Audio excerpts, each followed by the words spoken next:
What's up, everybody, and welcome back to another video. Today I'll be recapping the Texas Rangers versus the Philadelphia Phillies series. So without further ado, let's get straight into it. So right off the bat, it's a dub as we got the sweep. The brooms are out, and we're gonna go into further detail. Obviously, game one, opening day, it was crazy. I actually personally went to that game. Jacob deGrom versus Aaron Nola, two studs, two aces, and Jacob deGrom's debut didn't go as we expected. So he started off the game well, threw 10 pitches in the first inning, struck out Trey Turner in 3 pitches.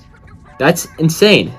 He was throwing 101, 100, but he would go on to give up 5 runs, and a lot of people are hammering him on social media. I'm not too worried. I saw it in person, and it was a bunch of bloop doubles, bloop triples. I think he gave up 2 triples back to back, that he wasn't getting smashed or hit on anything hard. So if you look at his FIP right now, it's like 1.91. So I'm not worried at all. But one thing that was really good from that game, opening day, was the fight that the Rangers had. We're down 5-0, and last year's team, that's a definite loss, especially versus a stud like Aaron Nola. But we took Aaron Nola out of the game. We put up a bunch of runs against him, took him out of the game, and then we ended up winning that game 11-7. And that's the first time we've won opening day since 2020. Things are starting to feel different here in Texas. Second game was even crazier. Nathan Eovaldi versus Zach Wheeler, and you could argue that Zach Wheeler is definitely the better pitcher, but we won 16-3. And you, as a Phillies fan, you're not expecting to. If I told you that they're going to lose 16-3 with Zach Wheeler on the mound, nobody would have believed that. That's just crazy, the type of runs that the Rangers were putting up that day. And a large part of it was because of Mitch Garver, Garv sauce, and what he likes to call it. He put up he had 2 3-run homers, and it was crazy. I didn't get to watch the game. I was just watching on the MLB app or whatever, because it wasn't on Valley, but whatever. I couldn't believe it. The first one, it was cool. I was like, yeah, Garver's due. A lot of people are talking trash about Garver in the Discord, saying he should be traded. I don't think people really know the track record of Garver. But this guy, if he stays healthy, all he does is hit. And he did that. And he has 1 year left. We're not trading Garver, so don't be dumb. Garver just needs to stay healthy, put some Band-Aids on him, find a way. I think that's what we're going to do. He was a big part in that. Robbie Grossman was also a big part in game 1. So 16-3. So far, we put 27 runs in the first 2 games. And then moving on to game 3, it's a different story. Martin Perez versus Bailey Falter. And personally, I didn't know too much about Bailey Falter. And that's crazy because I know I'm an MLB nerd. But I don't know if he was a rookie. But he was pitching pretty well. We won 2-1. But this was a complete different game. And if you notice, it was a 1-run game, and we won. And last year was freaking Chris Woodward. This game would probably have been a loss.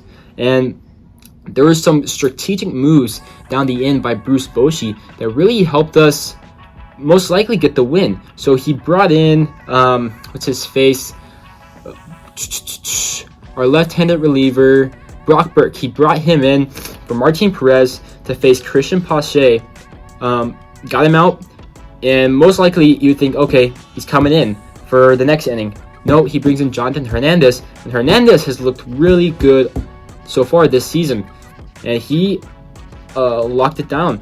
And obviously he would bring in Will Smith to close the game, and he looked pretty good as well. But the next move, so that was the first one. The next move for me was bringing in Travis Jankowski to be the defensive replacement for Ezekiel Duran, but that wasn't the play. It was when Adolis Garcia was moved over to right because of the defensive substitution. Adolis Garcia saved the run with that over-the-shoulder grab against the wall.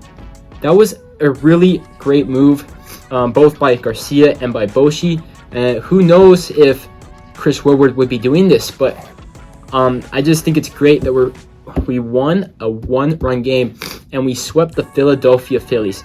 Yes, they didn't have Bryce Harper.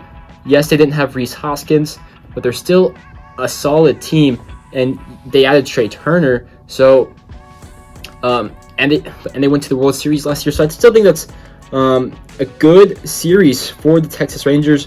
Obviously, we move on to the Baltimore Orioles, but a good series overall, and it was super entertaining. I really think the pitch clock is a good thing for baseball. It really speeds up the game, but I don't think you want it just to be speed up the game to make the game faster per se. I just think it gives more action. So that's my take. And then to wrap this video off, I think the series MVP goes to Mitch "The Sauce" Garver with his 2-run home runs on Saturday. He also picked up a base hit on Sunday as well, and he looked really impressive. And it'll be interesting to see how Bruce Bochy continues to play Garver and Heim here on out. But if you like the video, please like, subscribe, and I'll see you on the next one.